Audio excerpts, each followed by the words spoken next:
ఆయన మాట అన్నారు, నాయన షికాగోలో అతి త్వరలో సర్వమత మహాసభ జరగబోతోంది, మీరు వెళ్ళాలి అన్నట్టు.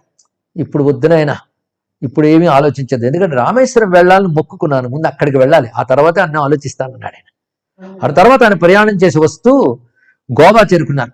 ఆ గోవాలో ఆయన అనేకం పరిశీలిస్తున్నారు. పైగా విశేషం ఏంటంటే తను గమనిస్తూ తన మిత్రులకి, సన్యాస మిత్రులకి వాళ్ళకి ఉత్తరాలు రాసేవారండి ఆయన. వివేకానంద ఉత్తరాలు, తర్వాత అమెరికాకు వెళ్ళి కూడా ఉత్తరాలు రాశారు. లేఖా సాహిత్యం అనే దాంట్లో వివేకానంద గారి సాహిత్యం చాలా విశేషం. ఆ లేఖల్లో ఆయన చెప్పిన విషయాలన్నీ ఒక దగ్గర తీసుకొచ్చినప్పటికీ కూడా అద్భుతమైన విజ్ఞాన కోశం తయారవుతుందండి. ఆయన లేఖా సాహిత్యం విశేషం.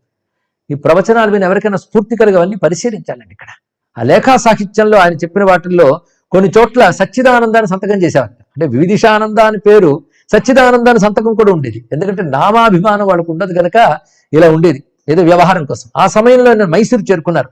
అప్పుడు మైసూరు రాజు చామరాజేంద్ర వడయార్ ఆయన చాలా గౌరవంగా ఆయనకి మర్యాదలు అవి చేశారు. ఆ రాజప్రాసాదంలో అతిథిగా ఉన్నారు. ఆ సమయంలోనే పాశ్చాత్య సంగీతం, ఒక ఆస్ట్రియా గాయకుడు గానం చేసినప్పుడు పాశ్చాత్య సంగీతం గురించి మాట్లాడారు. ఈయన ఆశ్చర్యపోయాడు ఆ రాజు.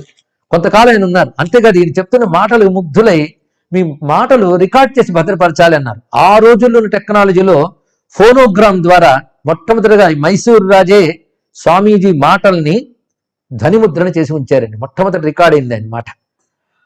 ఆ తర్వాత బోల్డ్ నోట్ల కట్టలు ఇవ్వబోయెట్టాను. వాటిని ఆయన నిరాకరించి, నేను మళ్ళీ ప్రయాణం చేయాలి కనుక రైలు టికెట్ కొనివ్వండి చాలు అన్నాయి అక్కడ. ఆ విధంగా అక్కడి నుంచి బయలుదేరి ఆయన తిరుచ్చూరు చేరుకున్నారు. ఆ తర్వాత తిరువనంతపురం మొదలైనవన్నీ దర్శనం చేసుకుంటూ మలయాళ దేశంలో కూడా తిరిగారు. అంటే హిమాలయాల నుంచి ఆయన ప్రయాణం ఏ విధంగా జరుగుతుందో చూడాలి. ఈ ప్రయాణ కాలంలో చిత్రం ఏంటంటే ఆయన అతి సామాన్యులతో తిరిగారు, బడుగు వర్గాల ప్రజలతో కలిసి తిరిగారండి. అలాగే రాజులు పండితులతో కూడా కలిసి తిరిగారు, అందరినీ చూశారు. అంతేకాదు ఆకలి వేసి అన్నం దొరక్క పస్తు పడుకుని గింగిరాలు తిరిగిపోయిన రోజులున్నాయి, నిలువ నీడలేక బాధపడ్డ రోజులున్నాయి, అవమానించిన వాళ్ళు ఉన్నారు, సన్మానించిన వాళ్ళు ఉన్నారు. అందుకే ప్రయాణంలో అన్ని రకాలు ఉంటాయి, జీవిత ప్రయాణం కూడా అంతే. అలాంటి సందర్భాలు ఒకసారి ఉత్తరప్రదేశ్లో ప్రయాణం చేస్తుంటే ఒక ఘట్టం జరిగింది. ఈయనతో పాటు ప్రయాణిస్తున్నట్టు ఒకడు, ఆయన మంచి వ్యాపారి. ఆయన ప్రతి స్టేషన్లో ఆగినప్పుడల్లా బండి ఆగినప్పుడు సుష్టిగా తింటూ, ఈయన సన్యాసి అని చూసేవాట. అలాగే దారీఘాట్ అనే ప్రాంతం వచ్చేప్పటికి మిట్ట మధ్యాహ్నం అక్కడ బండి ఆగింది. ఆయన దిగి అక్కడ ఉన్నవి కొనుక్కుని తెచ్చుకుని తెగ తింటున్నట్టు అక్కడ పరుచుకొని. ఈయనకు బాగా ఆకలిస్తుంది, దాహం వేస్తుంది. అక్కడ ఒక చోట ఆయన కూర్చుందామని వెళితే అక్కడ ఉన్న వాళ్ళు కూడా ఈయన విసుక్కున్నారు. అక్కడ కూలీలు విసుక్కున్నారండి ఈయన్ని. ఎవరిని? విభీషణానందని. నీడలో కూర్చోడానికి కూడా అవ్వలేదు, ఎండలోనే కూర్చున్నాడు. ఈయన చక్కగా కూర్చుని తింటున్నట్టు. కూర్చుని తింటూ, ఇదిగో మీకు ఒళ్ళు బాగా బలిసి ఇలాగ తిరుగుతున్నారు, కష్టపడి సంపాదించాలి, తినాలి. కష్టపడి సంపాదించిన వాడికి తినే అర్హత ఎక్కడ ఉంటుంది? కనుక తినడానికి కూడా మార్గం లేకపోయింది. చూసావా, నేను సంపాదించేది తింటున్నాను అన్నట్టు. ఈయన ఏం మాట్లాడలేదండి. ఆశ్చర్యంగా ఒక ఆయన చేతిలో ఒక ఆహార పట్టులో మంచినీరు, ఒక ఆసనం పట్టుకుని పరిగెత్తుకొస్తున్నట్ట. వచ్చి తిన్నగొచ్చి, స్వామి మీకోసం భోజనం తెచ్చాను తినండి అన్నట్టు. ఎవరినో పిలుస్తున్నాడేమో వెనక్కి తిరిగిచ్చారు. మిమ్మల్నేనండి అన్నట్టు.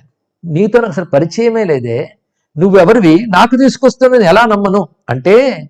ఇప్పుడు మధ్యాహ్నం అయింది. కొద్దిసేపటి క్రితం ఏం జరిగిందంటే, నాకు మిఠాయి దుకాణం ఉంది.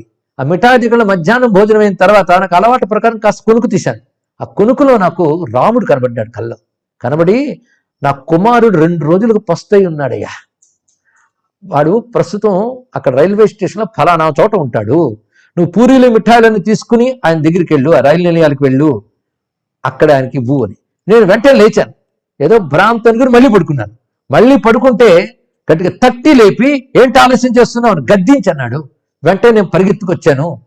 రాముడు చెప్పాడు, ఆయన ఎలా చెప్పారో, మీరు ఎక్కడుంటారని చెప్పారో అదే రూపం అదే చోట కనబడింది, మీరు తీసుకోండి. వెంటనే జలజల కన్నీళ్ళు వచ్చాయండి స్వామి విభీషణానందకి. వెంటనే రాముడు భోజనం పంపాడు. ఎందుకంటే ఆయనకు ఊపిరి రామమంత్రం, గురువిచ్చిన మంత్రమే అందులో నిరంతరం సంచరిస్తుంటుంది. వెంటనే అది చూసి అదిరిగా తింటున్న అతను కూడా వచ్చి స్వామీజీ పాదాల మీద పడ్డాడండి. దీన్ని బట్టి ఎటువంటి అండతో మహాత్ముని పరివ్రాజకులు అవుతారో తెలుసుకోవాలి. ఇక్కడ లోకంలో ఎవరో ఆదరిస్తారో వాళ్ళు తిరగరు, ఒక మహాశక్తి తోడుతోనే తిరుగుతారు, ఒక మహాప్రయోజనం కోసం తిరుగుతారు.